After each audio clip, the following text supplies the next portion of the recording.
Editing product pages in Shopify allows you to customize how your products are presented to customers, helping to improve their shopping experience and boost sales. Here's a guide on how to edit product pages. Access product pages.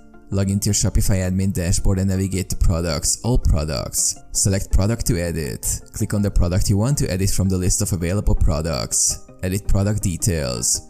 You can edit various aspects of the product, including the title, description, images, pricing, variants, and inventory levels. Product description. Enhance the product description with engaging and informative content that highlights the features, benefits, and unique selling points of the product. Images and media.